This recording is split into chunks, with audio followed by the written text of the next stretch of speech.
Hello and welcome to the Absolute Game of Nerds with your non-geek, non-nerd hosts JP and Rohan, with our special guest Mike from Lunch Money Comics is with us today for a bonus episode, a special presentation of our review of the new Guardians movie. Take it from me, Rohan. Tell us Uh, why we're reviewing this. well, yeah, I'm sure Guardians just came out this last weekend. We obviously went and saw it, hence why we're going to talk about it. I'm sure a lot of you saw it, so we're just going to give you our thoughts. But first, let's say hello, Mike. How's it going? Thanks for joining us tonight for this special presentation, as JP put it.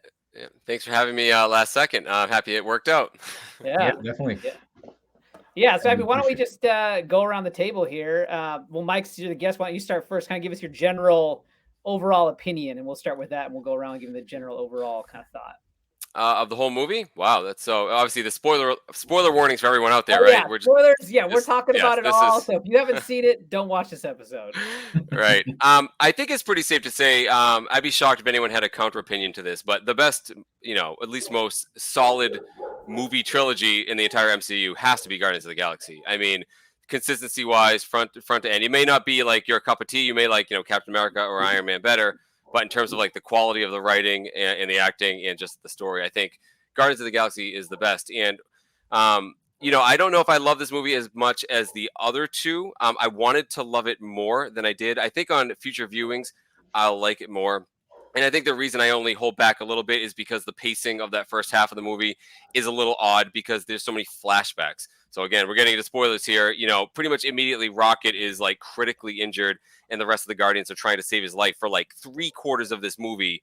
Rocket's unconscious. And it's being intercut with what the Guardians are doing with his flashbacks, which are fantastic. They're awesome and heartbreaking. And Woody Awuji is like the best villain in a long time. I mean, he's absolutely stealing the scenery as the High Evolutionary. He's fantastic, and you love to hate him. But it's a little bit jarring in terms of the pacing for the first 2/3 of the movie until Rocket wakes up, and then you have the whole team going on all four cylinders. And I thought it was pretty awesome in the last third. So I thought it was great. I really liked the movie a lot. Everyone had a nice character arc that sort of, ties their whole story together. Maybe better than any other, again, movie trilogy in the MCU. So I really liked it. I don't know where I'd rank it. Probably tier 2. I like to rank my movies tier 1 through 4 in the MCU. Yeah, It's yeah, probably tier 2 right now. Yeah. yeah. Just real quick before we go on this, I didn't really think about the whole like trilogies. I would just say the only thing I would put up there with it would be. Now, I'm not a fan of Captain America 1, but Winter Soldier and Civil War, I think, are two of the best MCU movies. And Yep. so that would be up there for me for trilogy wise if you take it as a whole. Because with Well, Guardians, I issue, like 1 and I like, and 3 we'll talk about, but 2, I was like, 2 I didn't think was that great, but 1 was great. Mm-hmm. And I'll get into, what we talk about with 3.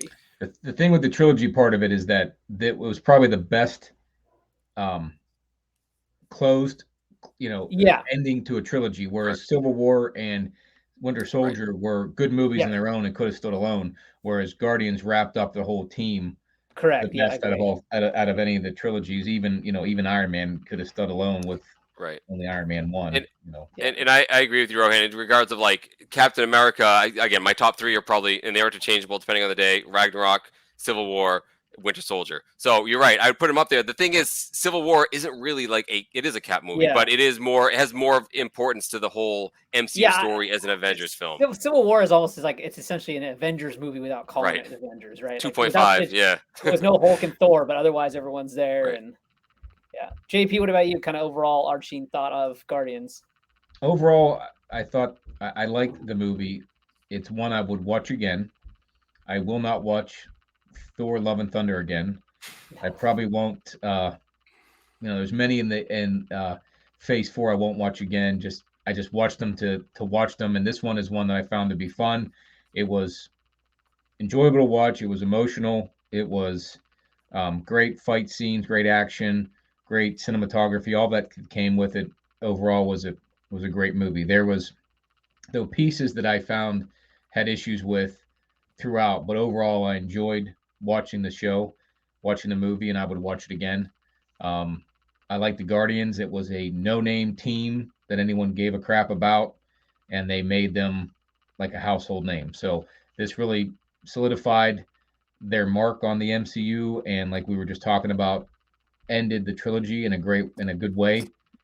Everyone had a good arc. For the most part, they didn't take any shortcuts. James Gunn, it shows that he is probably the best comic book director, movie director out there because he cares about the stories. But I think that he got handed a couple things from Endgame that he had to write into it that he probably wouldn't have wanted to work with if he had his say in what to do, how Endgame went about. So the Gamora thing and things like that. So, but overall, I thought it was a good movie. I enjoyed it. I would go see it again in the theater, and I would see it again on Disney Plus. Yeah, I'm kind of with you guys both. Like, it's definitely a movie I would definitely happily watch again. I thought it was super fun, great kind of capping to the trilogy. That all being said, I do have a couple of kind of qualms, I will say, and I think they're fairly significant. One, I was not a fan of their take of Adam Warlock. Yeah, I mean, I get it. Like, he is supposed to be like, a baby, but like, I just feel like they made him like a moronic imbecile more so. And it just, that kind of really annoyed, because I love Adam Warlock, and like, I've been waiting for Adam Warlock. And like, I honestly was never a fan of the Will Poulter cast of Adam Warlock. And I was like, okay, I'll wait to see the movie. Maybe I'll change my mind. Still not the biggest fan of the Adam Warlock casting. So hopefully that picks up a little bit, but that would be kind of my first kind of qualm. What do you guys think of Adam Warlock? I more or less agree. I mean, I was actually surprised by how much comedic effect they tried to use him as. And it's a couple times. I mean, there were a couple chuckles. I mean, I thought he was kind of funny, but it definitely undercuts his power when you see him in that opening scene of the movie, and he's just manhandling the entire team. It's pretty brutal what he's doing to these characters we've loved for a while.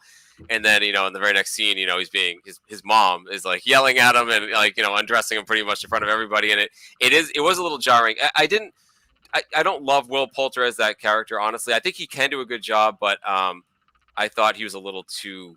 I think they played into the comedic aspect. You can still play him as naive and as a baby, as a child, without making him almost a laughing stock. And a couple times he was like the butt of a joke, which I didn't love. Yeah.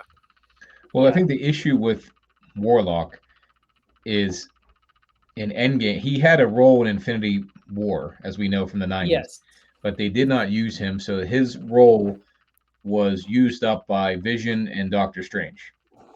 So therefore, what was the purpose of having Warlock? Whether James Gunn wanted Warlock in this, but I think you could have gone with Nova.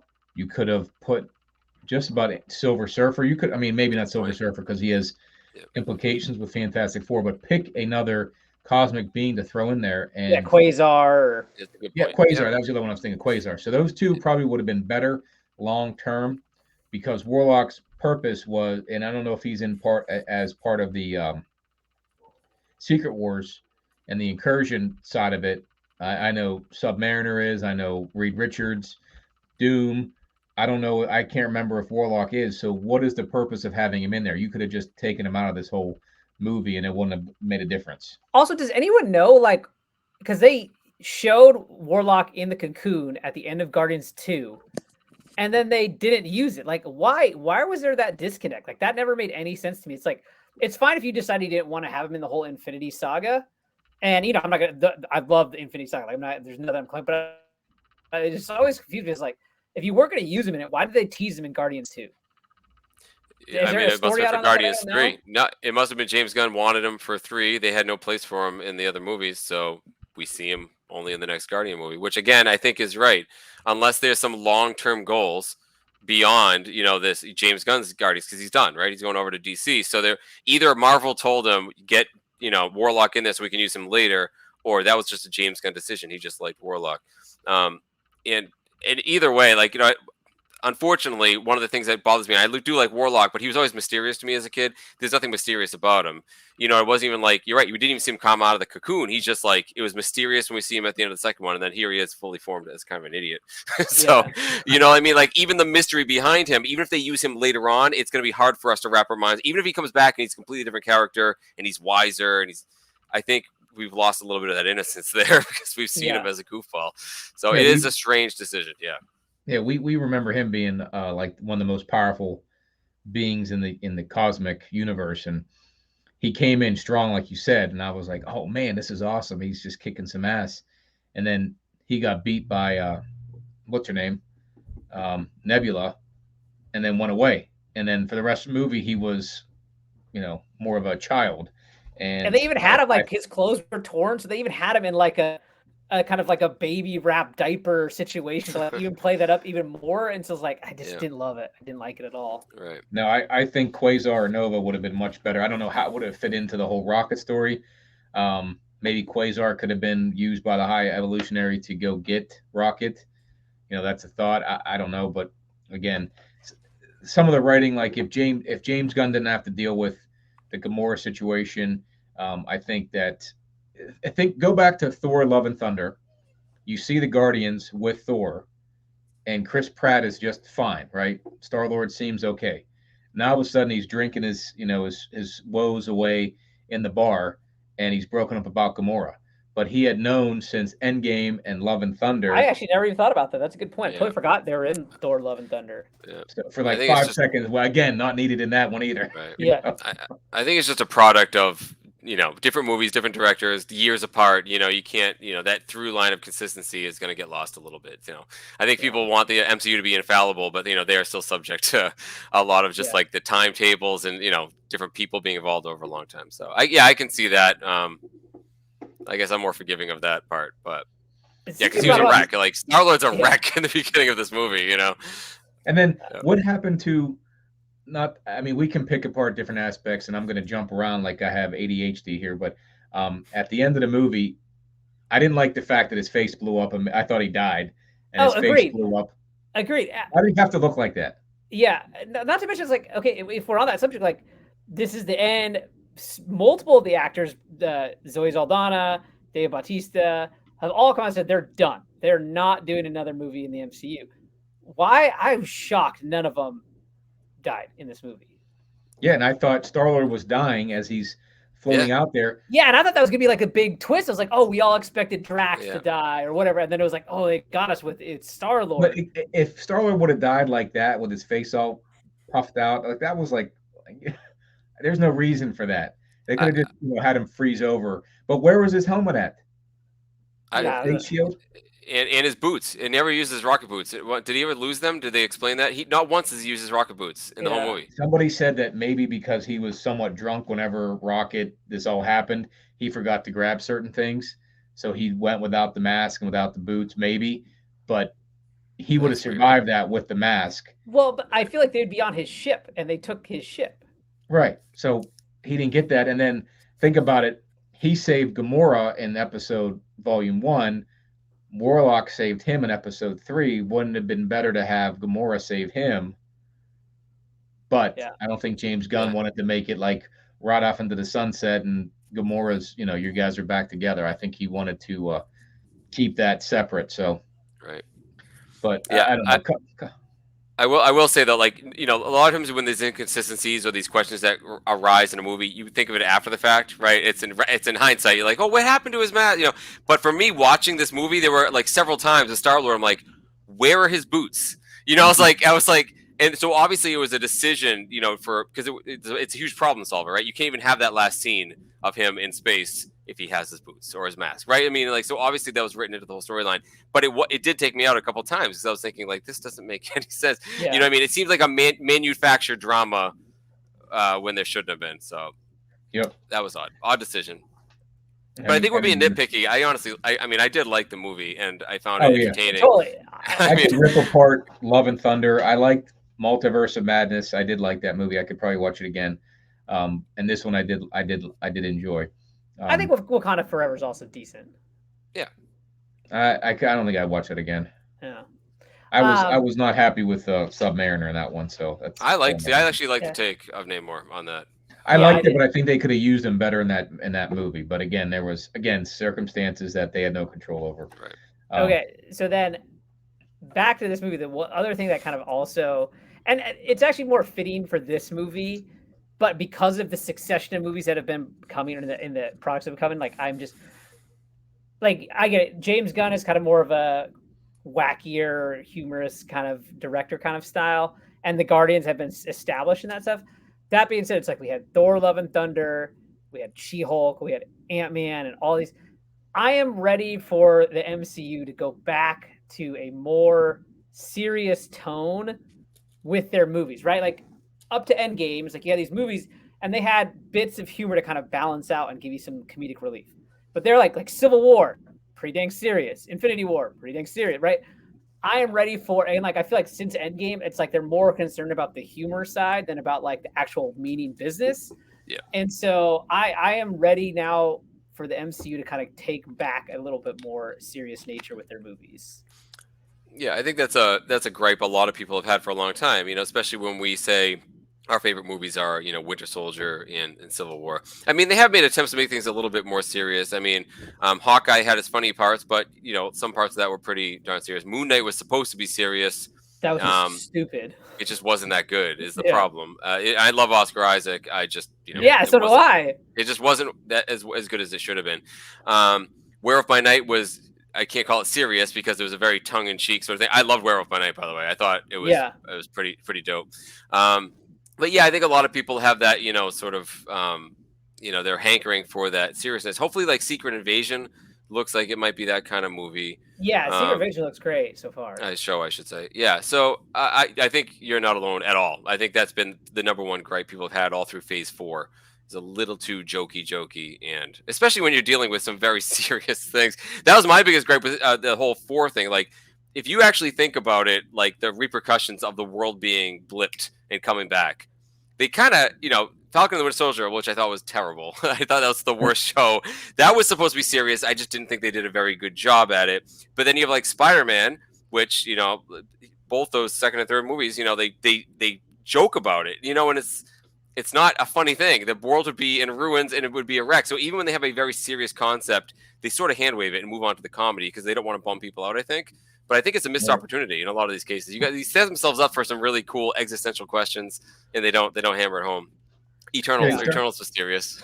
They started that in Endgame whenever Captain was doing those meetings, like AA people. You actually had one of the Russo brothers was in that meeting room with him. I'm not sure which one, but that was pretty good how they went that route, but then they never really hit that again. So and there's been no mention of the Eternals, the hand out of the water. Yeah. And well, they've talked about like kind of what they're gonna do. Yeah, like where that's going. But they haven't mentioned it like in a long time. Right. I think a newspaper, like in She-Hulk, like there was someone's reading a newspaper. I think there's a headline about it. Like hand coming out, but for like a thing that large coming out of the Indian Ocean, you feel like it would have been. But we can actually get into that actually a little bit because there's a couple things I wanted to talk about. But on that note, like that was the other thing too. Is like, and again, this is not a complaint, but to me, if the MCU wants to just make isolated movies that have no, greater, I have no issue with that. No. But I was just really shocked that there was like literally, I can't think of a single thing that was to be like foreshadowing for something to come. Like, right. That's why I was surprised. There was no Nova. There was no. In Guardians, you mean? Oh yeah. Yeah. I was there was one at the very there was one at the very, very end. That was the only thing that set something up for the future. What was that part? The last post-credit, Star-Lord, the Incredible Star-Lord will return. Yeah, they said it will return, sure. But I mean, like, there was no, like, tease about, like... Yeah. I was just shocked by that. And again, I have no issue. Like, I think, too, once the MCU expands, especially when you get Fantastic Four and you have X-Men and, the Avengers, it's like, it's going to be hard to always continue to tie them together. So it's like, I mean, that's what the comics were, right? Like, X-Men kind of operated in their own world. Fantastic Four operated in their own world. I'm totally fine with that. So I was just making that as a comment. Yeah, but we all know that there's a bigger event coming. So and that's why, exactly. And that's what's surprising. It's like there's this bigger event that they keep talking about, but like there's been, Ant-Man was the only movie that had anything correlated to that, I feel like. And otherwise, it's like they say it, there's still nothing towards it. Do you guys remember, like, the MCU started off slow, right? So I watched Iron Man because that was the first movie that started the whole thing. And then Captain America came out, and I didn't see that when it first came out. I caught it on TNT or TBS. Then Thor, and I wasn't like into them. But then once Avengers hit, every movie started to have these little post-credit scenes that like ran into the other one, like boom, boom, boom, boom, boom. Like remember the end of Ragnarok when he's on the ship, and then Thanos shows up, or I forget. I think that was the end of Ragnarok, right? Or was that the beginning of No, Infinity it was. War? Yep.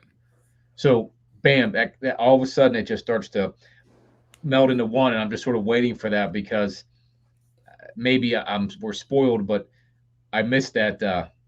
I don't mind the individual movies, but I want to see how they're going to do Secret Invasion, and so I'm trying to get that. Who are the characters? Who's the cosmic people that are going to be able to handle this big threat coming? You know, and I'm not seeing that. I see Warlock's not ready. I would love to have seen Nova or Quasar or somebody with some cosmic powers that isn't an idiot yet. Yeah.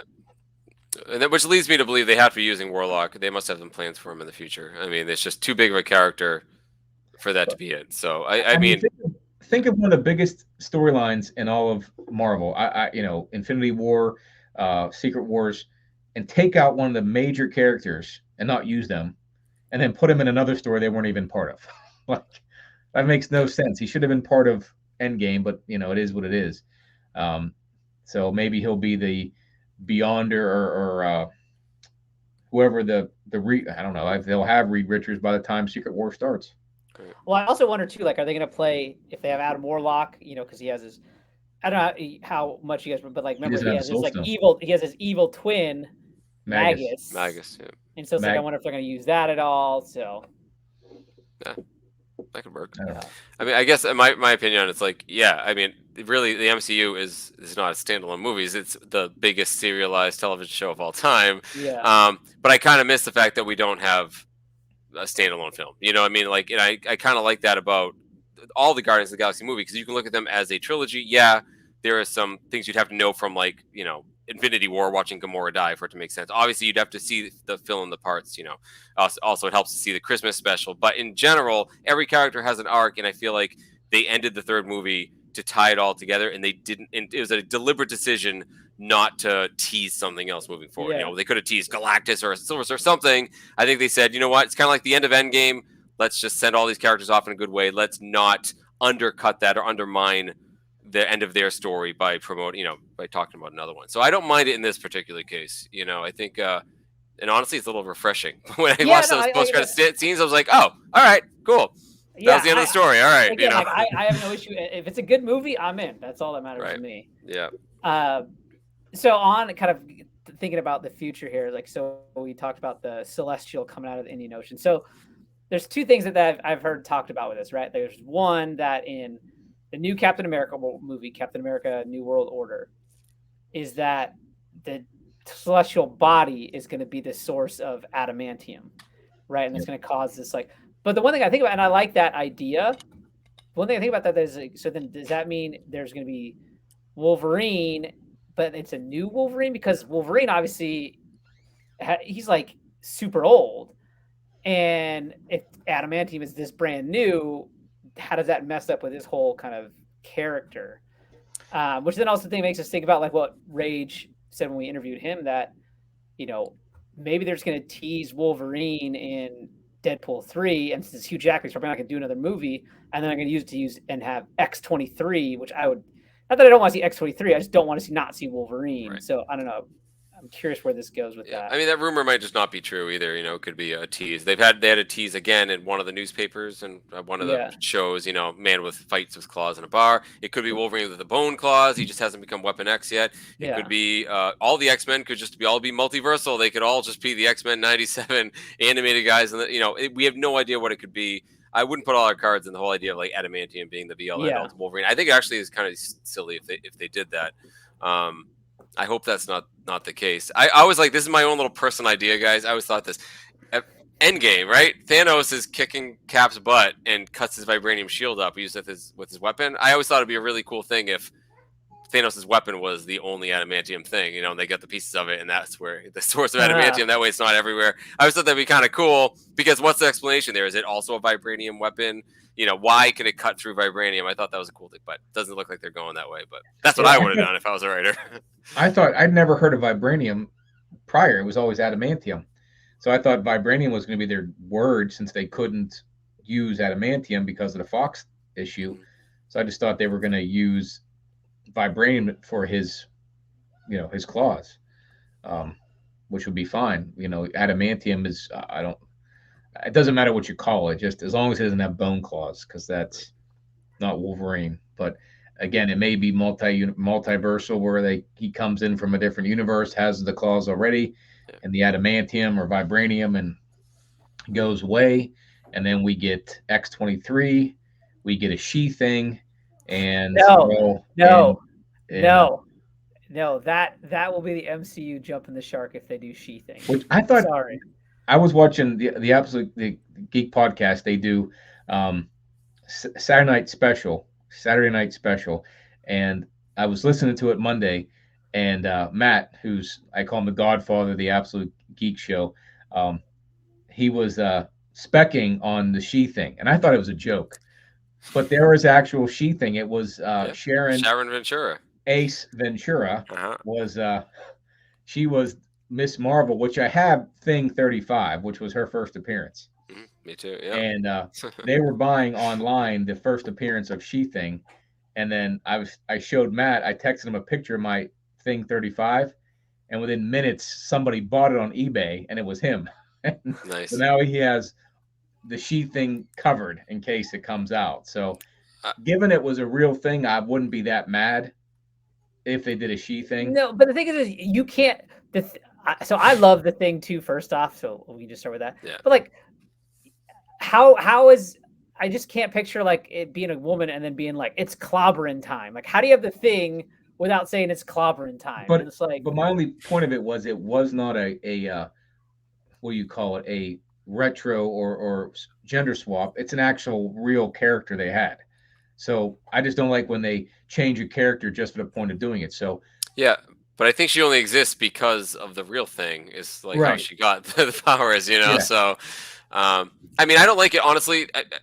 Honestly, I don't mind it when they change race or gender on characters that much, as long as the spirit of the character is there. And some people, obviously, race and gender, it matters to the characterization of the character. The problem is the Thing is too important of a character. He just absolutely is, you know. And I think as one of the marquee Marvel characters, you can't really change him, because he's, his mannerisms, the way he speaks, his background, his ethnic background is too important to change. Yeah. I think he's one of the ones you don't touch. I think like a perfect example of what you're talking about, Mike, is like if they were like, there was rumors like they were going to do like Giancarlo Esposito was rumored for both Professor X and Magneto. I think he'd be an awesome person. He would be. I think he's a great actor, but if a black actor is Magneto, that erases the whole like Jewish concentration camp backstory, right? And that's all of Magneto's motivations right there. Right. Now, I guess you could spin it with like a civil rights thing since he's black. That's what they do. Yeah, and so, but I feel you on that. Like, again, to me, as long as the essence of the character remains true, I'm good with it. I just don't think that carries over with the Thing being a woman. Like, I think the whole essence of the character is gone. Right. Yeah, because he was Reed's protector, right? Not that he couldn't be as a woman, but him and Reed were best friends. Yes. So, and he was always covering for Reed. I mean, it just changed the dynamic if it's a woman. I mean, I don't have any problem if they bring a she thing in down the road, but I think that the Fantastic Four needs to stay as they are. Well, not to mention too, like there's a whole thing that in the comics where Sue Storm, who's Reed's wife, is consistently getting upset that Reed is dedicating so much time to his experiments and to his projects and not to their relationship, right? And so Ben Grimm would boring, that's why. But my point is that Ben Grimm would be involved in a lot of these projects. Right? Oh yeah. So now, if you spin it as Ben Grimm's a woman, that doesn't work the same way. No, right? Unless you made it Sue's friend, and then you have Reed all by himself as a lonesome. It doesn't really work. So. Again, I don't know how serious these rumors are, though. Well, the big rumor was that Mila Kunis was offered the role, but she has come out and said she is not a part of the Fantastic Four. Yeah, but you can't believe the actors and actresses. No, I know. Anymore, and I don't like the who they chose for Reed. I think he'd be better. I think he'd be great for. I think Adam Driver could be a great. I think he's a good actor. Yeah, he's a good actor. But you need more of a chiseled dork to be Reed Richards, right? Yeah, I think Adam Driver can do that. I think he can. But he doesn't have the look that Reed Richards always had. That white hair on the side, and that chisel, Yeah, like he looked like he was in shape, but you knew he was a big nerd, right? Like Yeah. like the guy They who can played do him in amazing things Yeah. with like makeup and stuff. I'm not that worried about I it. believe that when you I see don't Adam know. Driver as Mr. Fantastic, that whole idea they'll have nailed that. I don't think that's going to be an issue. I'll see, but I'm too used to Jack Kirby's terrible art and how he drew Oh, Reed get Richards. out of here with that, JP.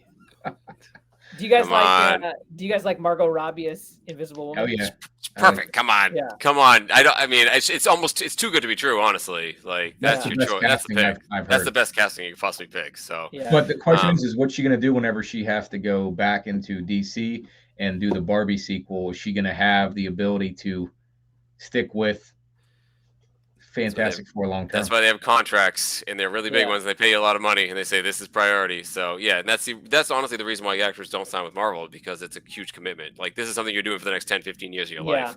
So that would be the reason why she would say no. And the rumors are that she said no a couple times already to Marvel projects. So I thought the best Reed Richards would be Matthew Good. No one ever talks about him. He's a great actor. You've seen him in a million things. You guys see Watchmen? Yeah. Wait, the show He's or the movie? The movie. Yeah, I've seen He's it. Ozymandias. He's the good bad guy there. He's in lots of like rom-coms and stuff too. Okay. But he's a really good actor. I think he looks like Reed Richards, kind of nerdy, but still has like that old-fashioned kind of. See, you know what other outside the box character actor that they was rumored was for a hot minute was Dev Patel. Yeah. And one of the fans actually did like a whole Reed Richards rendering of Dev. I thought it worked great. He kills it. Yeah. I think he's another great actor. I mean, same thing. People are going to nitpick like, the race choice, but who cares? He has great mannerisms about him. I could see him playing, aloof and nerdy. That's the thing that's important about Reed. Everyone kind of thinks he's like a leading man. He's kind of a jerk. Reed is very aloof and not very personable. He's, his personality of a lobster, as they say. So that's kind of good. I think he can play. That's why I think Adam Driver can't play that. It just comes down to the look. The guy from Top Gun played him in the second reiteration of Fantastic Four. Miles Teller? Yeah. Yeah. He worked, and he could probably work again. Just too young. I couldn't see it in that way. They seemed like they were supposed to be like teenagers, and I see them as their parents. We hear you. See you. Sorry, I froze then. That was me. The thought is that they're going to be from the 60s, and they're going to be like got lost in space and then come back 40, 50 years later. So therefore, that's why they probably worked with the original Ant-Man and Tony Stark's dad. Can't think of all the names right off the top of my head.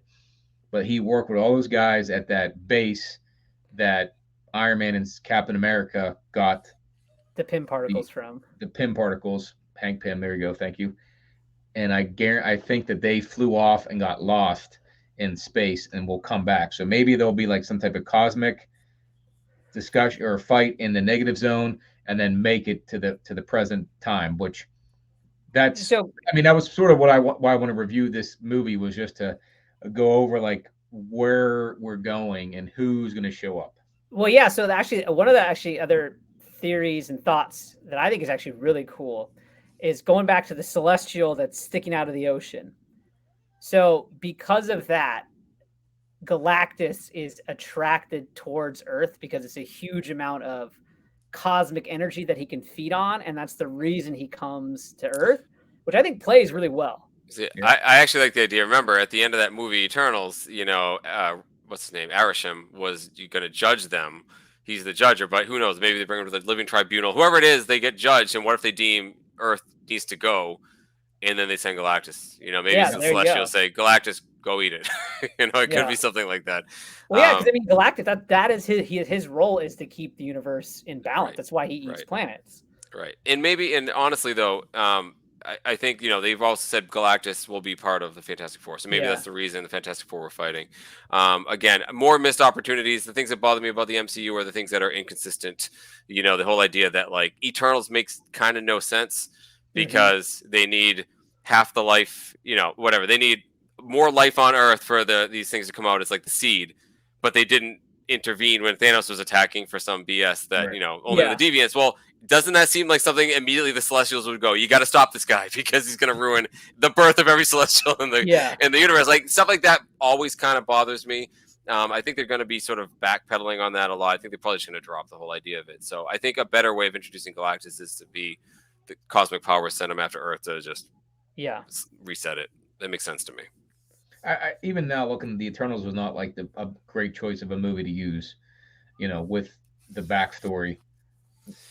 You know what I mean? Like there could have been, again, they didn't have Fantastic Four, they didn't have X-Men, but they did such great jobs with your B-level characters to grab them with that messed up backstory. Well, I mean, and this is where like I actually am a little bit more forgiving to Eternals because I think it asks like really great questions. Like there's a really good thinky kind of thing. You have good conversations about like what would this be like if you were an immortal on Earth, but it wasn't something you could tackle in a 2.5-hour movie. And I don't think they had the exact as great as Chloe Zhao is. I don't think she's the best director to be making that movie. Maybe it would have been better served as a show where you can each one of those characters you give a backstory. They also had too many characters. I mean, there's so many things wrong with it, but like the concept behind it, I don't completely blame them for that. I just think the execution was horrible. That's the difference there. So I actually kind of liked the ideas of the movie, even if it didn't stick the landing. The best part of this Eternals to me is that they showed us that they can pull off Galactus, right? Because they pulled off the Celestial. Right. Yep. And so like that's the best part of the movie for me. I didn't like Arisham's voice though. Arisham's voice, he just sounds like a dude. Like that always bothered me. I'm like, you wouldn't talk like that. Come on. Do you know who they chose Antonio Banderas for Galactus? From what I heard. Well, is it confirmed? I know that's been the heavy rumor. That's another heavy rumor. Too. I don't see him as Galactus. I think they should get the guy that did the Optimus Prime. He should be the voice of Galactus, in my opinion. Right? I mean, that's who I would.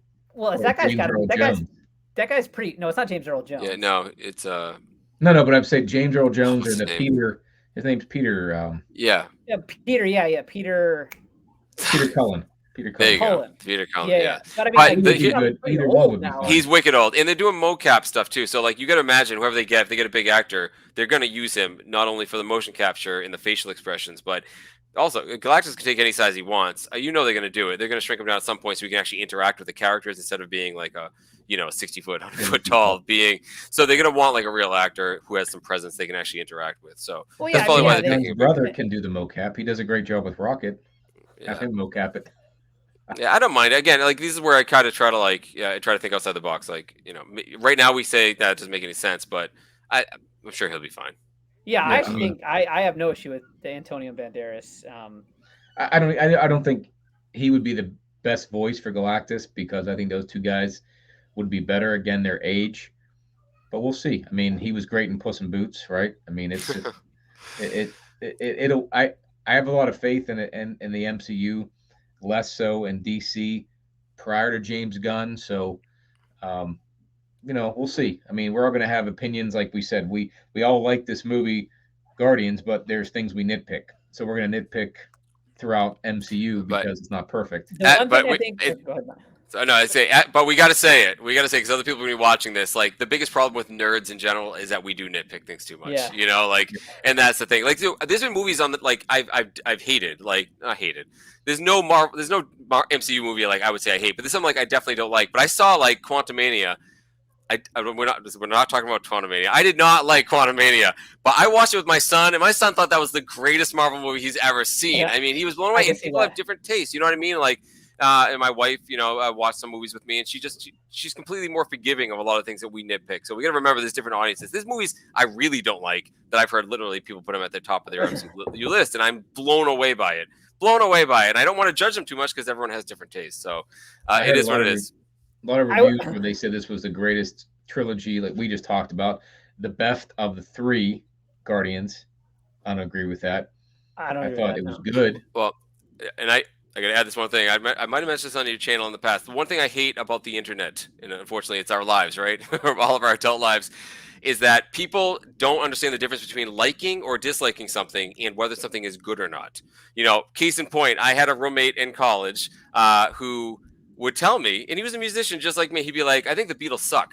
And I'm like, no, listen, you can say you don't like the Beatles, Exactly. but don't say they suck. Like, I don't love the Rolling Stones, but I would never say they suck. You know, like that's the difference that people have to understand. And that's why, like, people like bad things like reality television, but that's what we call the guilty pleasure. You can like it and have it be horrible. We need to make that distinction, I think. Yeah, more often.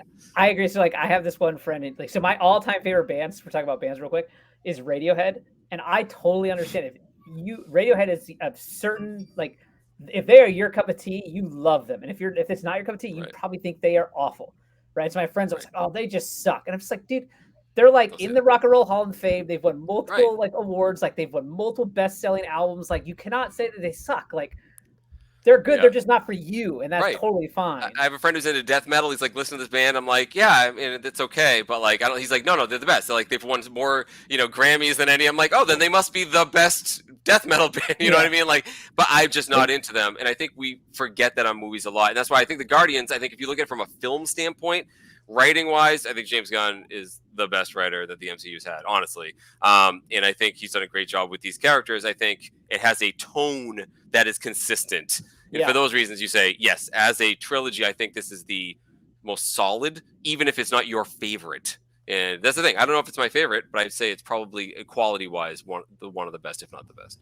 Yeah, I would say I enjoy James Gunn's movies. Peacemaker, Suicide Squad, The Guardians.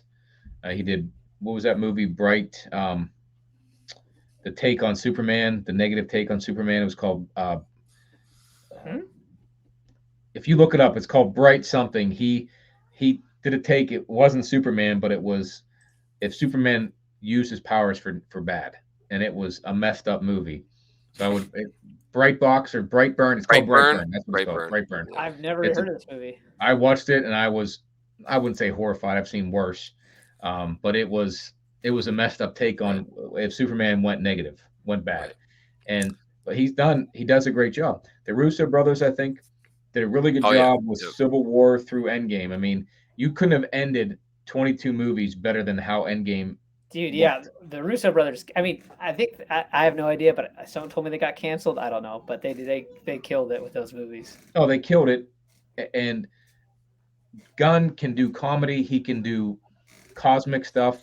But I think the Russo brothers had the best balance between comedy, seriousness, cosmic, and action, art. all of it, yeah. I mean, I think James Gunn is great for like a Suicide Squad movie, a Peacemaker, Guardians. I'm curious about his Superman Legacy and some of the other ones they talked about. I don't know if he's great for that. We'll see. But I would put those three directors at the top to say that they are, but they're not might be your favorite, but they are very good at what they do. Right. I think the most admirable thing about the Russo brothers, the reason why they had them for the big two Avengers movies, is because they're really good at managing lots of different characters. Again, they're not the ones who write it, but they're the ones like everyone has to have their moment to shine and stand out, and it gets really difficult to do that when you have a cast that big. And I think there's the way they kept it organized, kept it grounded, I think is probably their biggest strength. And that's why they're usually the number one name when people bring up future Avengers movies like, Secret Wars and stuff like that, because how are you going to deal with, you take all the people you saw in Endgame and you're going to be doubling. I mean, you have people from different movie franchises coming over and different studios. It could be nuts. And I don't see anyone else being as deftly being able to handle, all those different people and egos. On that note, I was actually talking about this with my brother and stuff like that. I hope the plan isn't that the Avengers are always like the penultimate or the tentpole movies of the MCU, because it doesn't need to be. And like, I think you'll end up spinning it too much.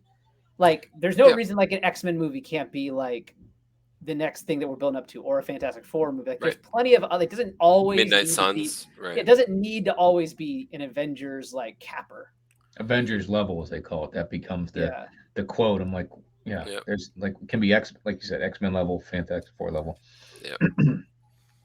But I don't know. I was again. You said earlier this was a great standalone movie, a great way that James Gunn ended all those arcs. I mean, everybody. But there was no what happens next type thing. Like, we have an idea where it's going, which we just talked about with Adamantium and Eternals, but no direction. So like we sit here going, all right, now you got to wait for Secret Invasion. You got to wait for. That's kind of cool though, isn't it? Right? We're like speculating and like, you know what I mean? Like, so they don't tell us what's happening like with the Guardians of the Galaxy, but we see a new team and we're like, oh, like you can use your imagination. Like, what would that team be like? So they don't need like, Yeah. Jaws is better when you can't see the shark. You know what I mean? So like our imagination about what the future holds and everything we're speculating on right now is better without being told. Yeah. I don't want to be shown. yeah. I want to imagine it myself and be surprised later. Well, it's also interesting because since you just said Secret Invasion, I think I think the trailer for Secret Invasion looks great. I think Oh the yeah. whole concept of it being like more of an espionage style kind of show is awesome because it's something they haven't done in the MCU. But again, it's another one where I'm like, how does that relate to the multiverse saga? It doesn't. Probably Yeah, doesn't. and so which is fine. Again, I was just something I thought about. And Well, so I like mean, I've heard rumors of, I was watching the top 10 of all the hottest comics, right? And you got Captain Marvel 35, I think is the name of it, or 17, which is that Philo Vel, who we saw at that's the like end. a hot book. Yeah, the Asian character. Yeah. But another book is Venom 3, which is the first appearance of Null. Yeah. And that's where they're talking the Sony universe with Craven, Rhino, and I guess Null. They're going to make like their Avengers level movie in Sony. So they're gonna mess that up. Yeah, that's they what I'm gotta saying. Like, stop. so you're going to go that route, and then I'm you not got gonna watch that. what is MCU doing with? I mean, like talking about temples, like Spider-Man's like a huge temple to leave to make a whole Secret Wars movie about I just wish Spider-Man, like and they're going to mess it up on the Sony universe. I get it. Sony's a big company, but I feel like Disney's probably a bigger company. Just offer whatever Let money them it do takes to get Spider-Man back. Like, But that's all Sony has. Sony, literally, the only way they make money on movies is the Spider-Man franchise. They make too much money, so they're just going to keep making stuff to keep the contract alive. It just So keeps they're messing never up giving it up. because they're going such on a direction that doesn't help the character the longevity, because you need people like James Gunn or the Russo brothers, or name them, that can direct these movies better and Right. and make this Avengers level or Spider-Man level, whatever movie that all correlates, which I like. But again, they're all standalone. So Sony's over here, Marvel's over here, Guardians are here, Secret Invasion's here. Like, I guess we'll just be in limbo for a couple years and just imagine what it's going to all turn into. But it's only 2 years away. Yeah, Secret just try Wars to is, enjoy it, I guess. Yeah. it's I 2 will years say away. I am a little upset that like because they pushed back the Marvels movie. Wait, the next movie is November, Yeah, you got Secret Invasion. and then The only like the next good movie is going to be Blue Beetle and Flash. Flash. Flash looks sick though, and everybody Oh, from yeah. all it. I mean, even James Gunn, who I trust, he said, he could have easily canned this if it was bad, especially everything going on with Ezra Miller, and he even said like, "This movie is awesome." So, Yeah. I It think it's gonna be looks pretty freaking great. It looks. I great. hope so, man. I hope so. Yeah, the trailer looks good. Honestly, like, but like I thought that about Superman versus. I think I told JP this. Do you remember like the trailers when they came out for Superman or Batman versus Superman? It looked awesome, and then you saw the movie. You're like, that was the biggest dump I've ever seen in my true. life. Yeah, trailers didn't make hate anything that. look great. So I just like hope that that's movie. not the case because the Flash movie. Get out of here, JP. I hated. God, It's I hate so bad. It's bad. so bad. And that movie has so many inconsistencies that take you out of the movie while you're watching it. Exactly. Dude, I mean, there's a couple times with a couple takes where you're like, well, did they forget like a 5-second clip? Especially at the end, like whatever, I don't want to get into it. There's a couple of parts where like someone was lazy editing this film. There's a couple of those moments at the end where they ran out of time or something, Not to mention, like, do you remember like the entire like first opening scene was a Pontiac commercial? Like they literally took it and made it into like it's You just mean the Jeep commercial? No, it was a Pontiac. No, it was a Jeep. The black car that Ben Affleck was driving around in. Okay, whatever it was. It was a car commercial, and they like literally used the car commercial in the movie. It was just so bad. Yeah, because I was like, wait a minute, did I see this as a car commercial? I was like, Yeah. no, this is a part of the movie. Yeah, I know what you're talking. The black Jeep. Yeah. It was like a Jeep Cherokee. Talking about a bad person to run a franchise, though, Zack Snyder is not the person who should have been handling that stuff. Dude, and that guy keeps coming out, and it just keeps be like, well, if they did all my original cuts, it would have been. It's just like, dude, it's time to just be quiet. But that's even his best movies. Like if you watch them, they're not really that good. What are the movies? It's good for him. 300 is probably the best one, right? That's Zack Snyder, isn't it? I didn't realize that was Zack Snyder. I think right. It might be wrong. Am I making that up? Let me see here. Who's the guy that It seems Sin like Zack City? Snyder, doesn't it? Who did Sin City? That was Frank Miller. Well, that was Yes, right. I think Frank Miller did 300 as well. No, Frank Miller did not do He 300. wrote it. Yeah. So Zack Snyder did 300. Yeah. Oh, Okay. okay. All right. Which is based That off was written. Frank Miller's by Frank. story. Okay. Yeah. So that's probably the best one that Zach's done. Yeah, and it's not really that good of a movie, to be perfectly honest. No. It's great What, action. 300? Yeah, it's great action. It's aesthetically pretty awesome again, but that was yeah. because Zack Snyder wasn't like a huge known quantity, so it seemed refreshing, But then Yeah. you watch the same. So honestly, Man of Steel, I kind of dug Man of Steel when it first came out. I actually liked it. I didn't hate it. I should say that. I didn't hate it. I didn't hate it. That's true. But like, I didn't hate it, but nothing compares to the first Superman movie with Christopher Reeves, and I have two boys who both did the turnstile change into the Superman gear, and they put on like a suit and then had the pajamas underneath it and went through the turnstile or the movie thing or whatever, or the phone booth, and came out, and as they were 5 years old, it was hilarious. So they were huge fans, and I was my youngest was looking forward to that movie, and it was great, but it fell short of what I expected. It's amazing to me. Again, those Richard Donner films are so good. The first and the second that we still compare. It's like still like one of the flagship superhero movies ever made. It's amazing that we even still have these conversations. So that's pretty. It's a testament to how good it was. Star Wars, the first Star Wars, the same way, and Superman and the Batman '89. I mean, those were great stalwart films that everyone's judged upon. And Endgame is another new one, and Iron Man add those to the tentpole list of what a movie should look like today. And as much as I still like Batman versus Superman because I love seeing Doomsday, because we lived that world that was going to support our kids in college. Doomsday is awesome. It just doesn't. Superman. I would love them to redo that entire. But again, they finally took something you saw as a kid and put it on TV on a movie in a huge production. But that's it. That's how I feel about every movie. We saw that with, they did that with, but JP, they did that with Infinity Gauntlet, and they killed it. Like that. Again. That is Infinity Gauntlet hadn't come out yet, right? So that's what you saw. That you're like, oh my god, this was Death of Superman. Oh, I guess it came out after. Okay, so it came out prior. It was like seeing Spawn in the '90s. Like, oh my god, our favorite characters on the TV. Even though it sucked, it was a bad movie. X-Men 1 and Spider-Man 1 were both good movies in the early 2000s. So was Spider-Man 2 and X-Men 2. Those movies. Oh yeah, I think they're better. Yeah. But again, you saw like, oh, we finally saw our show, but then they messed it up eventually. Yeah. Another case in point is Matrix. 1 was great, 2 and 3 sucked, right? So, it's really hard to keep that going. You didn't even mention the fourth one, right? It's erased from your memory. Yeah. It's horrible. It's horrible. But I mean, again, it's hard to keep that, and eventually the MCU may not keep crapping out gold, but they've done so far. I think DC is going to light it up in the next couple months. And I hope the competition. I hope the competition. I don't think that. What's the phrase? Iron sharpens iron. Like that's what I'm hoping for with because I think the DCU sounds great so far, and so like I hope the competition like gets Marvel to kind of like pick itself back up. I'm on the DC bandwagon. You guys know I'm a huge Marvel fan, but I'm on the DC bandwagon. Like I'm looking forward to. I'm hoping for some really great DC films. So some Dead Man. Yeah. Right? And I will say this, dude, don't even get me started.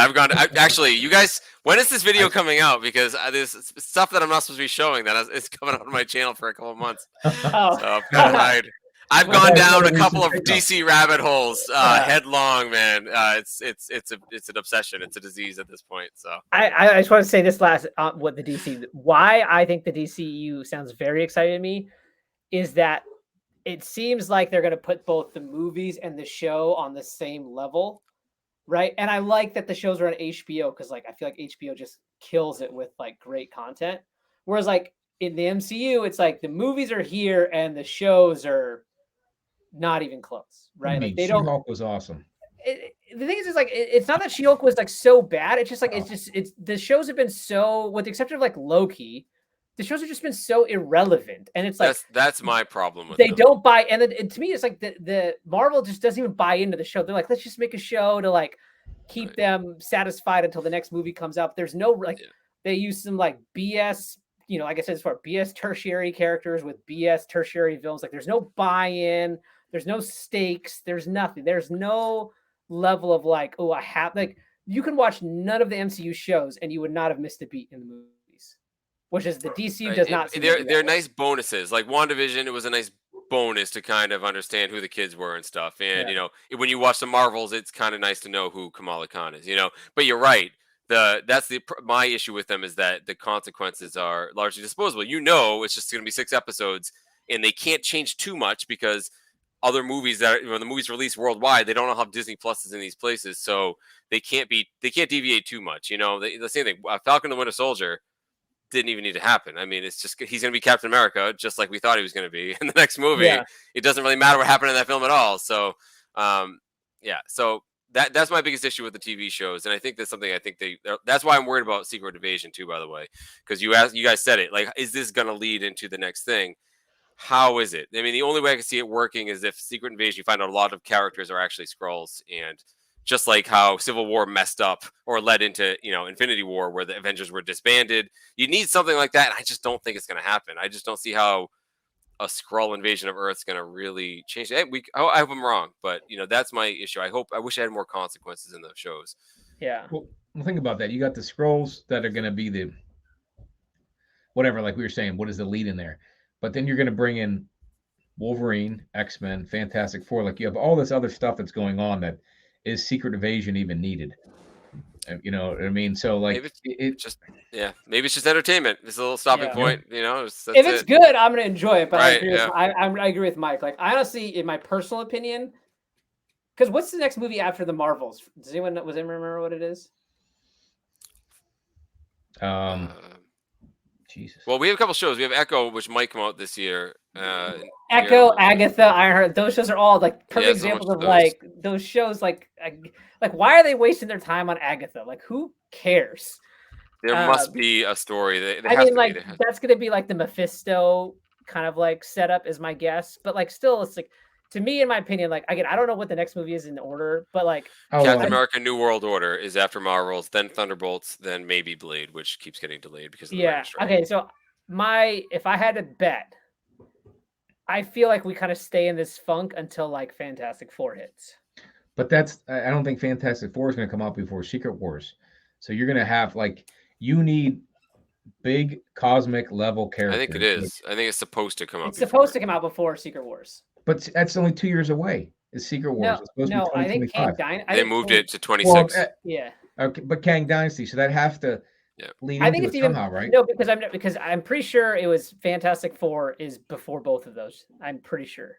It's definitely before Secret Wars. It may be even before Kang Dynasty. Well, maybe you're right, but I don't know if it's before Kang Dynasty Kang Dynasty's already has a date. Fantastic Four may have a date, but we're still trying to figure out who the hell the Fantastic Four are going to be. Yeah. So it seems so far off before they even have the movie. So you need what I'm saying is you need these cosmic level characters to fight Kang. But I don't want Kang to be the guy because apparently he's going to go to jail for a year.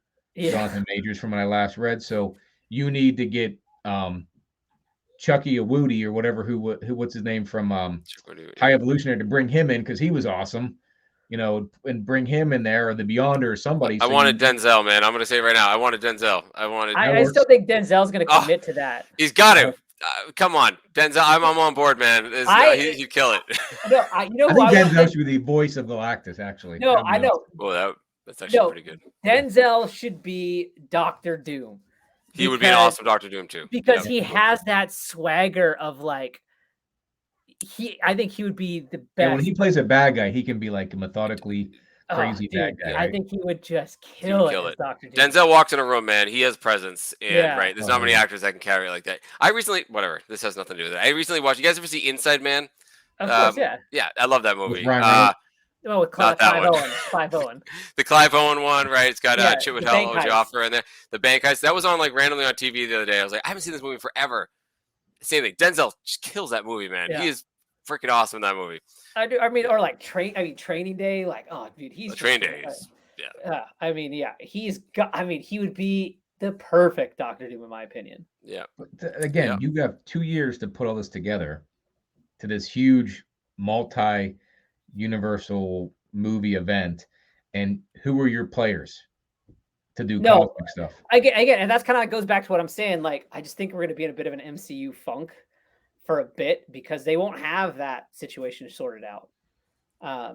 But also to JP, I just really want to say, since you said you wanted Denzel to be Galactus, why I don't want Denzel to be Galactus. So like the Galactus is there is zero emotion in Galactus. He is a very rational being with zero emotion. Like if you've ever read the Fantastic Four trilogy, 48, 49, and 50, after like Silver Surfer betrays him and like they stop him, like there's like I don't remember the exact line, but Galactus is literally just like, okay, this is how it is. I'm not going to get bent about this because I'm not an emotional person. And he's like, I'll just leave and go on to the next thing. So Galactus is a very just like flat. It's just like it's black and white, like rational. The Watcher type, yeah. Right? So it's like when they make that character, they need to have that zero emotion type of thing, which is why I don't think Denzel is the right character for that.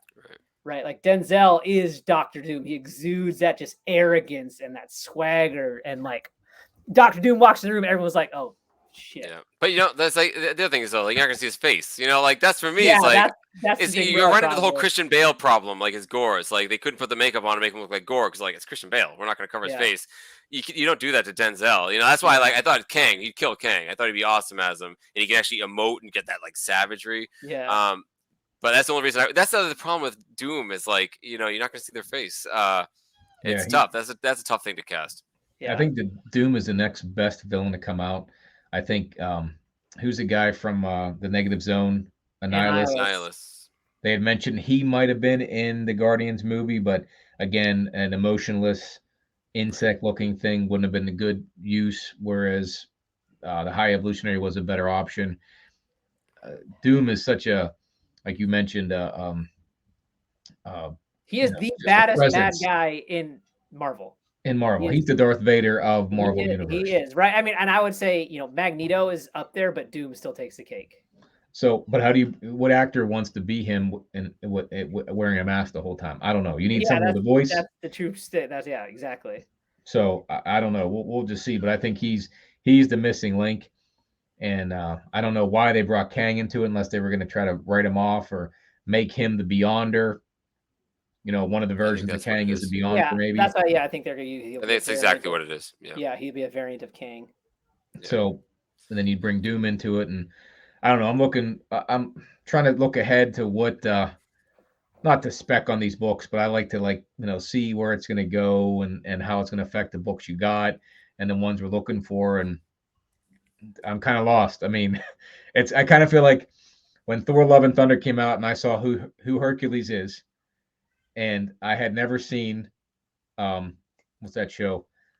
Ted Lasso. Ted Lasso, and now I watched Ted Lasso. Love the show. Like Brett Goldstein. Yeah, it's hard. He's the best part of that show. Yeah. It's hard to see him as Hercules. Yeah. But I don't know if he can be Hercules. But I'm like, I can get on board with that now because I know who he is. Yeah. But at the time, I was like, really? I waited months to see this, and all the Hercules spec died off, and all the Kang spec died off. Right? All the specs dying off. It's part of the market, but all the specs dying off. People are getting wise to it. Like it's not worth investing too much money in these exactly. things. Like I mean. Specking is just that's why it's just there's no the books that hold are the tentpole characters, right? Your Spider-Man books, your X-Men books, your Fantastic Four books, like that's what has a following of 60 plus. Think about it. Who didn't have a following prior to being part of the MCU, and who has a bigger following now? Iron Man. Not as much. Right? Yeah, Iron Man is your choice. Yeah. Yep. He's a B-list. I did not care about Iron Man. I thought it was. I liked his suit, but I liked Exo Manowar better than Iron Man from the Valiant run, right? And then after seeing Iron Man the first movie, I'm like, he embodied Tony Stark for me and took that character to another level. Hemsworth did the same with Thor, right? I never cared for Thor again. So so on that note, maybe that is a way they use Doom, right? Like Robert Downey Jr., great actor. Had a mask on the whole time, right? But there's a lot of times so maybe like Doom's armor is kind of similar to like Stark tech, and so like the mask comes on and off. I don't know. Yeah, that might be the only way to use the actor. But again, you play it right. You can take make something a tentpole for the next 30 years, right?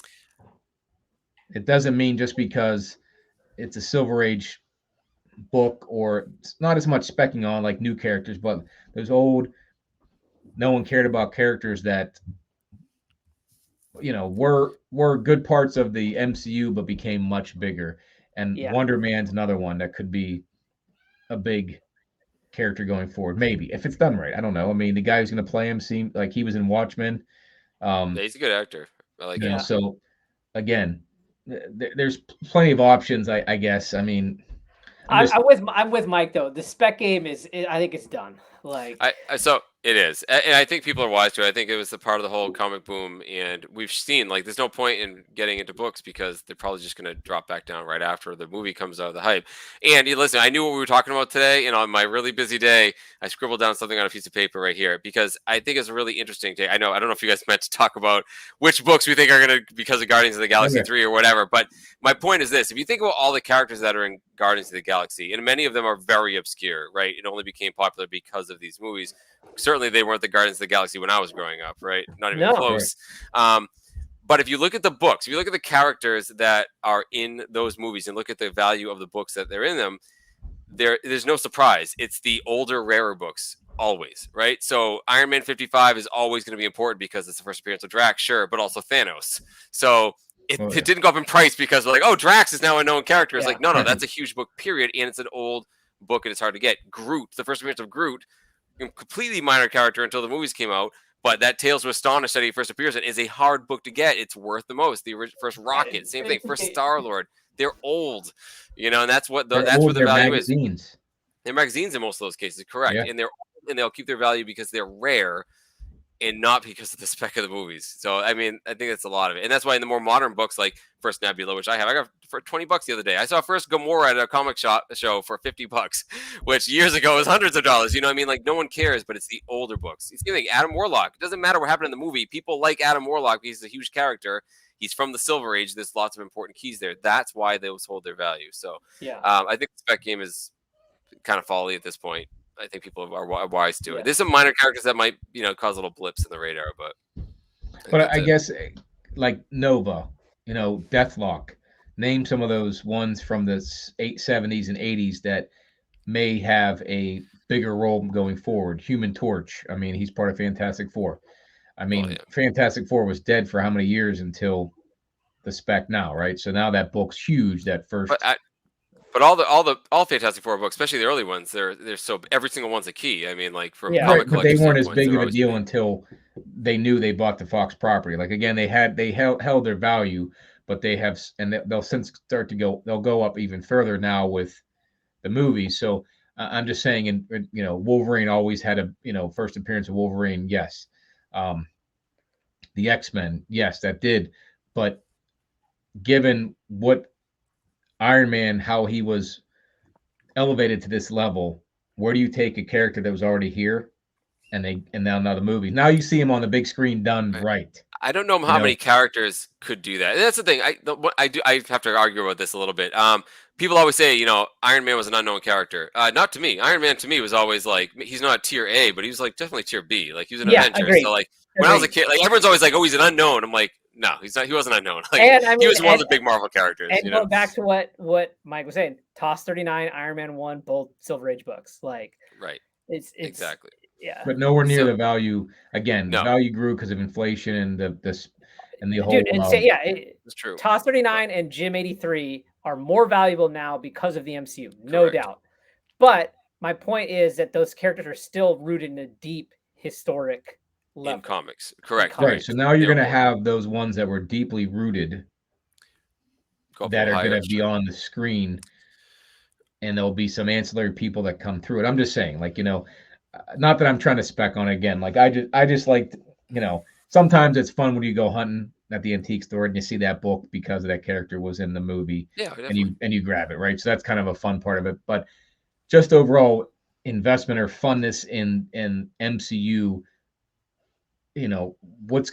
where do they go from here, right? So you're gonna elevate X-Men, you're gonna elevate Fantastic Four, you're gonna elevate Wolverine. I mean, he's part of X-Men anyway, but I mean they're Wonder Man.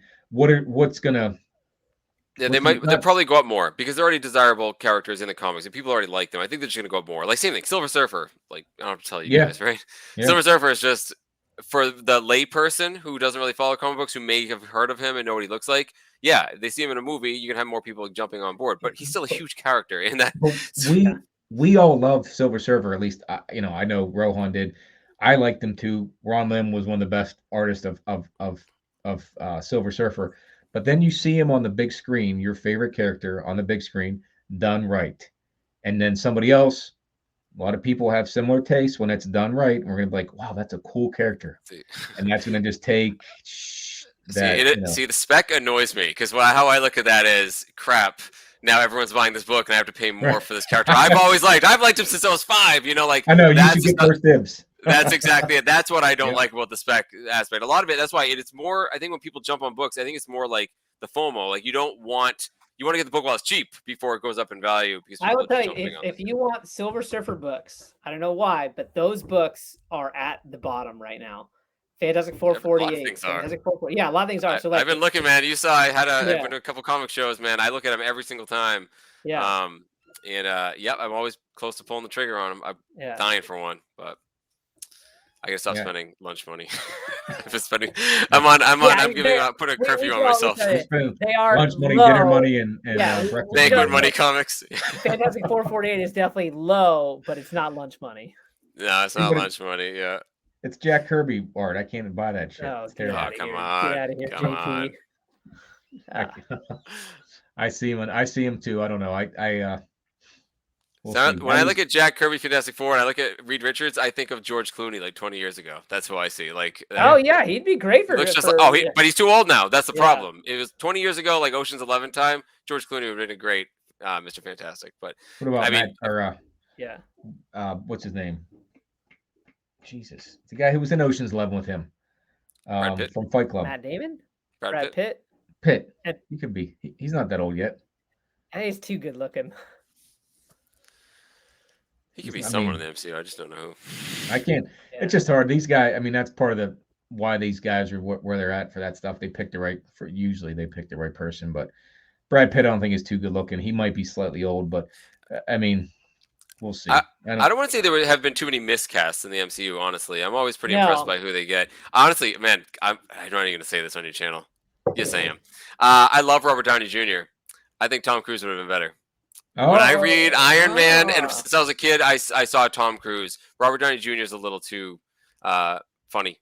I saw as Tony Stark as being a lot more serious, and I saw Tom Cruise. So, I mean, honestly, if you guys watched before 2008, before Iron Man came out, they were drawing Iron Man like Tom Cruise. He looks just like it. Tony Stark looks just like Tom Cruise. If you read, Secret Wars and stuff, he looks just like him. So I think that was like the intent. They thought they were hoping to cast Tom Cruise. So that's my unpopular take. I know it's unpopular, but I honestly think if Tom Cruise was Tony Stark, we wouldn't even.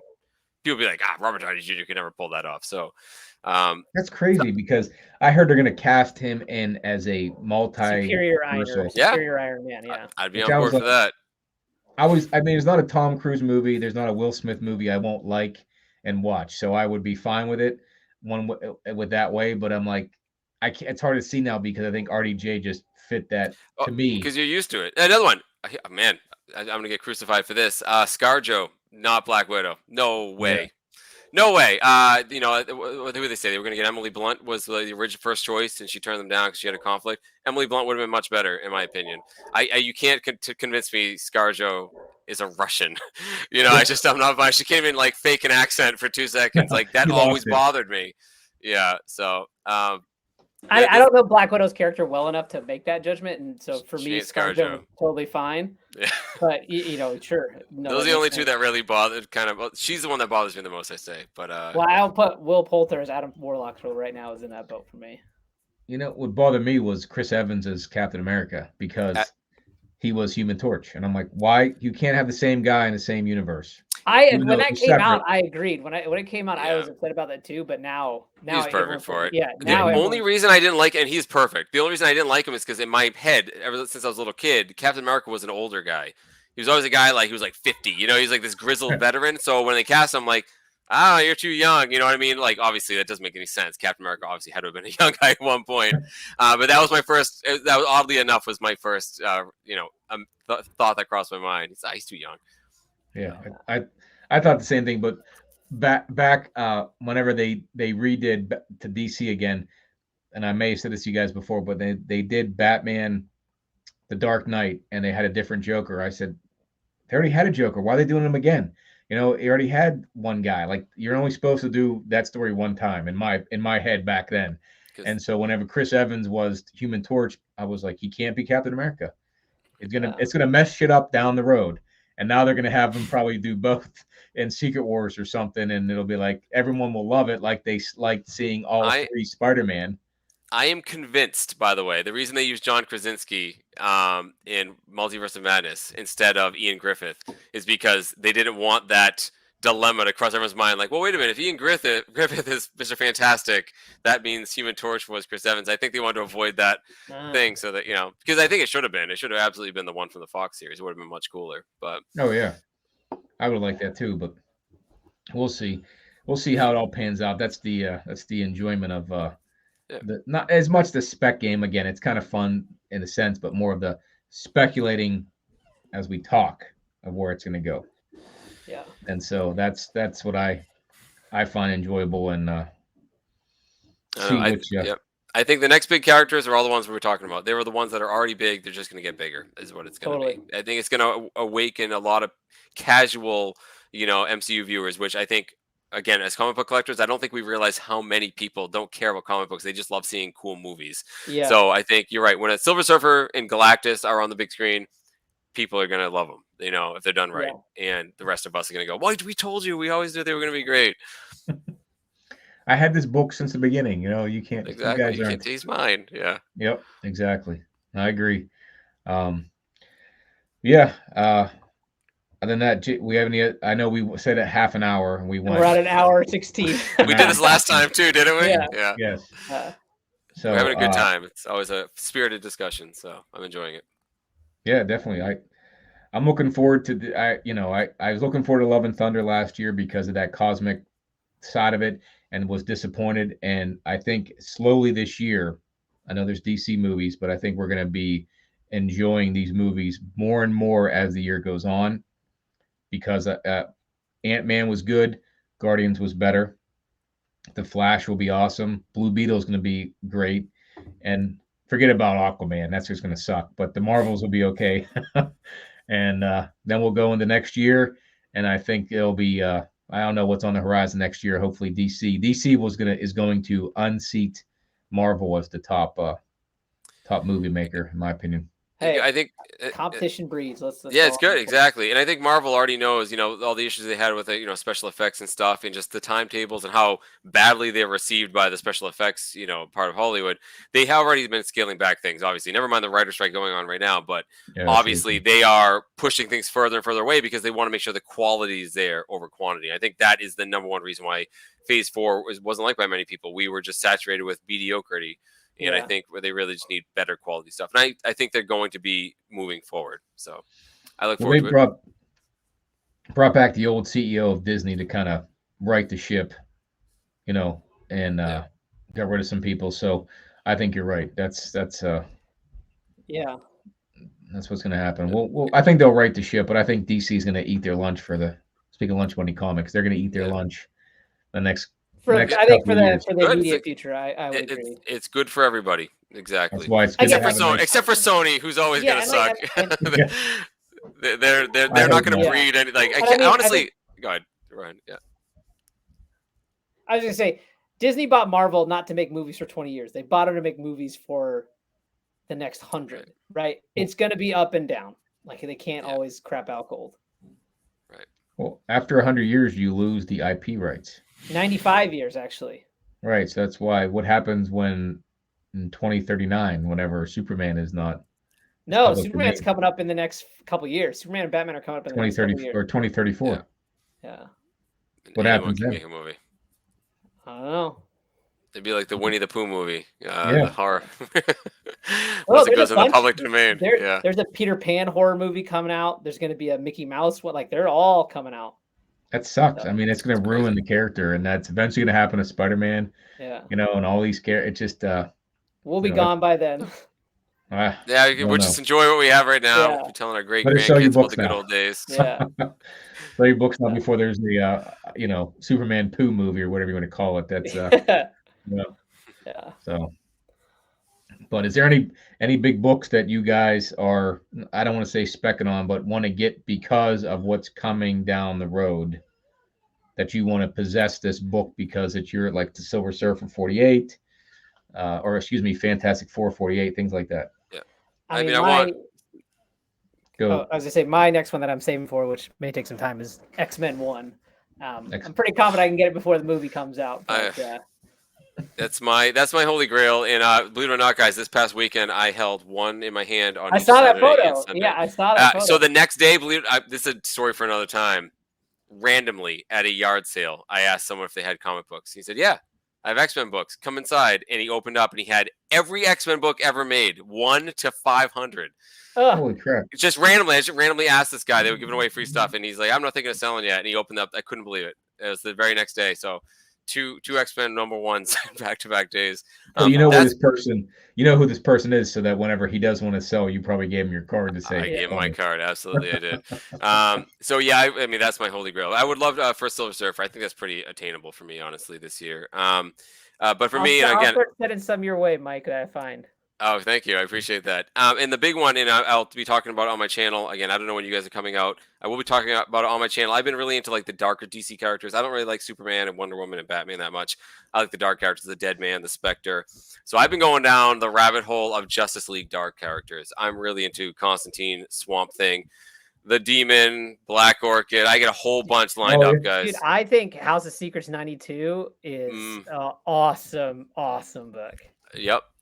Those are all on my list right now, and I'm collecting pretty hardcore. That's my new obsession right now. It's a great distraction from the normal Marvel stuff I'm into.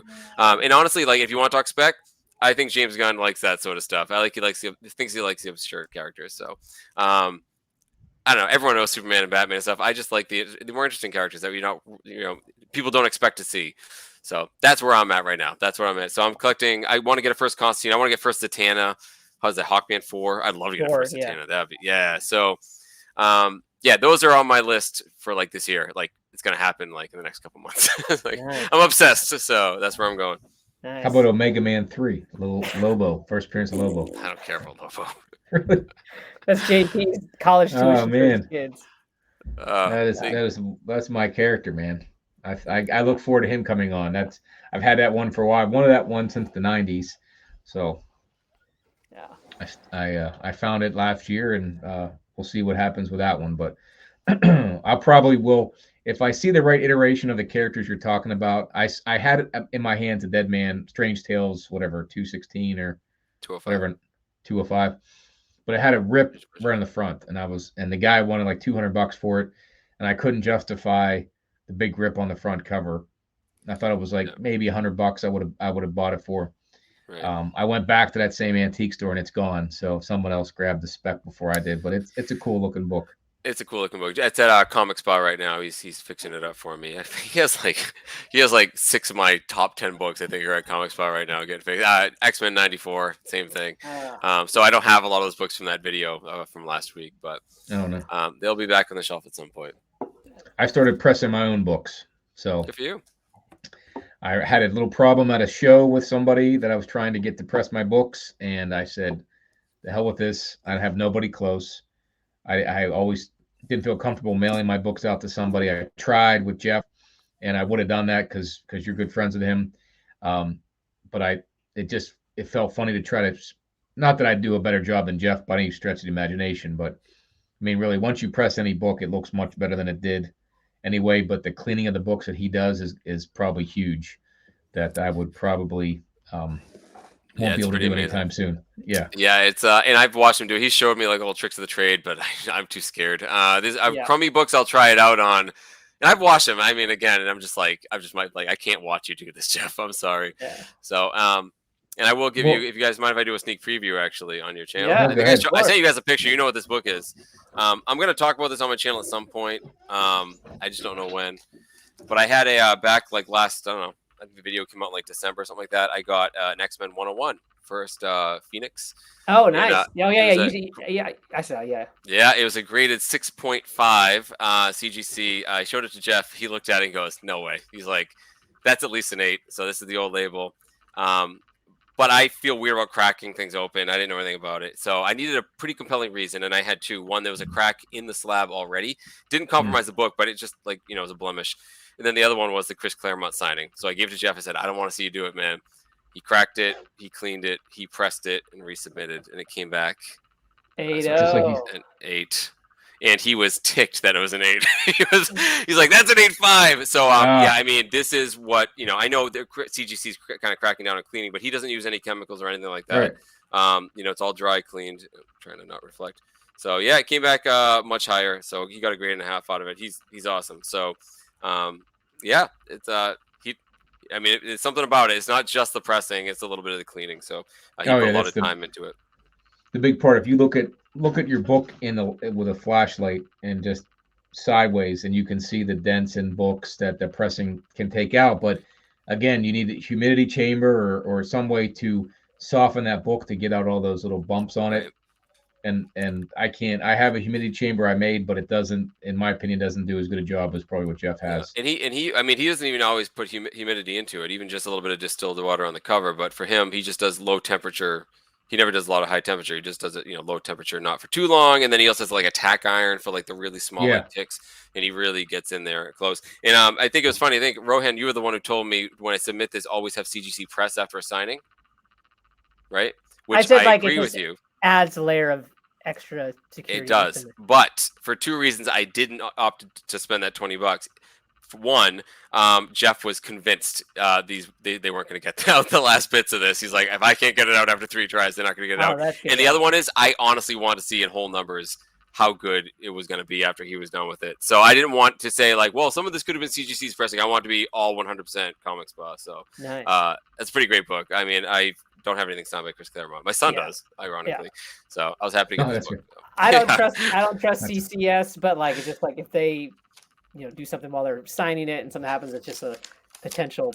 Exactly. Scott, I was watching that CGC video that they put out recently, and I think it was like, who was it? McFarlane was like a couple times. He's like rough. He was so rough signing it. Or a couple cases, I was like, you could tell the book was getting like moved around and stuff. You have no idea what they're gonna do with it. So, I just wish I had somebody closer like Jeff. Yeah. Just to me, sending books out is just, especially with, he's probably so backlogged, it's going to take weeks to get it back or months. Yeah, that's my fault. Yeah. Yeah. So he's, you know, he used to have, I'd go to his house, he'd have like a couple piles of people he's working on, and now he has like a giant file rack and there's like 20 people there. He's out like, you know, a month on some of these guys. So, but it's worth taking the time on the stuff he does. He's pretty special. So. And I'm not somebody who likes to work in my own car. I'd rather have someone professionally do it. So like, if it was somebody close, if I lived in your neighborhood, I have no doubt about it. It's just sending your books off, and you know. Yeah. But again, I got a good deal on a press, but nothing like he's gonna do. So, but I got a couple books I might send his way. So nice. All right, guys, I gotta get rolling. I gotta put these kids to bed, and my computer's about to die here too. So. Yeah. Oh, that'll do it. All right. Well, gentlemen. Thanks for coming on, Mike. Yeah, last second, I know, but it worked out. I have some editing to do, and I need to go to sleep. Tomorrow's Brimfield, the biggest flea market in America. I'm going tomorrow, so bright and early. So we'll have a video on that, assuming I get some comic books. So I'm going to be up late and getting up early. So I'm happy I could at least stop in for a few minutes with you guys. So always a great time. I love talking with you guys, not just on this, but also Instagram. Like, we have great conversations. For those who don't know, we, like, since the first time we had that interview, we talk all the time. We share comic books, and it's a really fun time. And I really enjoy this friendship and collaboration I have with you guys. So it's great. We love it. It's been fun. We'll do it again soon here. Looking forward to seeing what you post after tomorrow's flea market, because I missed that, and those days are coming back. But you have like the best area for that kind of stuff. So every weekend, I don't even know what to do with myself. So I need more money, more lunch money. Yep. All right. Well, hey, I appreciate everyone watching the show tonight and listening to our review of the Guardians and of the future MCU, DCU, James Gunn, comic related, whatever. So it's always a fun conversation. So we'll see you guys on the next show. Peace out to everybody. Later, guys. Thanks for joining us. Yes. Take care.